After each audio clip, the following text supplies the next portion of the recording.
ପଇସା ଛିଡ଼ି ପଡ଼ିବ ନା କ'ଣ? ହେଲେ ଏଯାଏ ମୋ ଘରର ବେପାର ସରିନି। ବେପାର ସାରିବ, ଭାଗବତ ଗୋସାଇଙ୍କ ବେଢ଼ାକୁ ଯିବ, ମୁଣ୍ଡିଆଟେ ମାରିବ, ତାପରେ ଯାଇ ଆସିବ। ଚୈତିର ଚୈତି, ହେ ଚୈତି।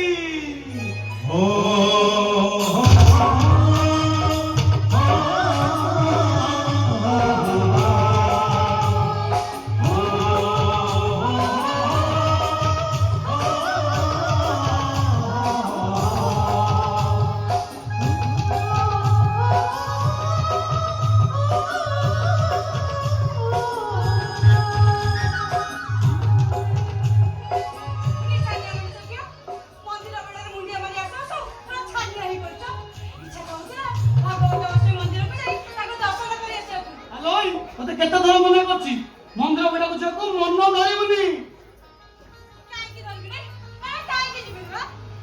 ଭାଗବତ ଗୋସାଇଙ୍କ ମନ୍ଦିରକୁ ଯାଇ ମୁଣ୍ଡିଆ ମାରିଲେ ଭାଗବତ ଗୋସାଇଙ୍କ ମନ୍ଦିର ଛାଡ଼ି ପଳେଇଯିବ ନା କ'ଣ?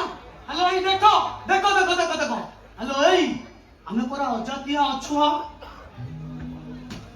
ମନ୍ଦିର ଛୁଇଁଲେ ଭାଗବତ ଗୋସାଇ ଅଭିଶାପ ଦେବେ, ପଣ୍ଡା ସାହେବ ମନ୍ଦିର ପ୍ରତିଷ୍ଠା କରେଇବେ, ଆମକୁ ନିଆଁ ପାଣି ବନ୍ଦ କରିଦେବେ। ମନ୍ଦିର ଛୁଇଁଲେ ମନ୍ଦିର ଅପବିତ୍ର ହେଇଯିବ। ଆଉ ବା ଆମେ ଯଦି ମନ୍ଦିର ଛୁଇଁଲେ ମନ୍ଦିର ଅପବିତ୍ର ହେଇଯିବ ତାହେଲେ ମହାପ୍ରଭୁ ଜଗନ୍ନାଥ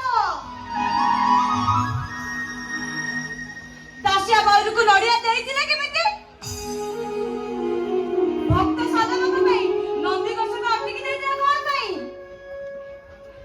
ମହାପ୍ରଭୁ ଜଗନ୍ନାଥ ହଉଛନ୍ତି ଭକ୍ତର ସାଧକ। ଶୁଣ ମା, ମହାପ୍ରଭୁ କଥାରେ ଜାତି ଅଜାତି କିଛି ନାହିଁ। ଶୁଣ ଶୁଣ ତତେ ହାତ ଯୋଡୁଛି ନା, ତତେ ମୁଁ ଯୁକ୍ତିରେ ପାରିବି। କ'ଣ ମା?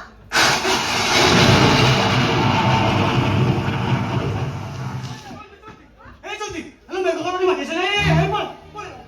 ନାଇଁ ବା, ମୁଁ ଘରକୁ ଯିବିନି।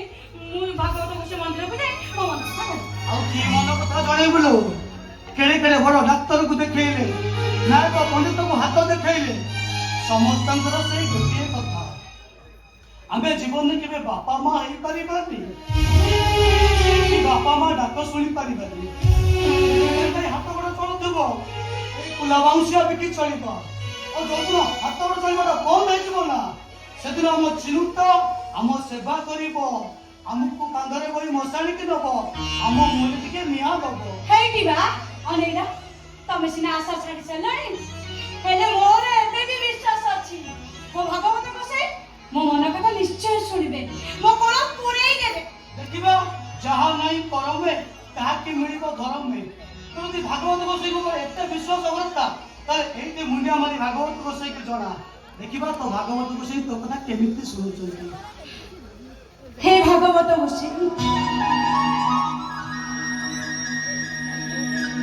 ଏ ଚୈତି ଯଦି ତମକୁ କାହା ମନ ବାକ୍ୟରେ ଭକ୍ତି କରୁଥାଏ ତାହେଲେ ତା ଦୁଃଖ ନିଶ୍ଚୟ ଶୁଣିବ ପ୍ରଭୁ, ମୋ କୋଳକୁ ପୂରେଇ ଦବ।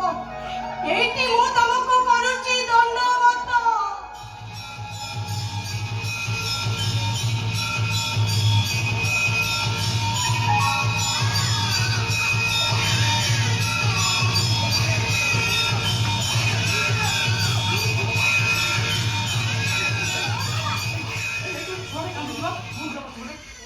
ନା ଆମ ମନ୍ଦିରକୁ କେତେ ଲୋକ ଆସୁଛନ୍ତି, ନା ଛୁଆ କାନ୍ଦୁଛନ୍ତି। ନା ମ ମତେ ଲାଗୁଛି ଯେ ମନ୍ଦିର ପଛପଟରେ।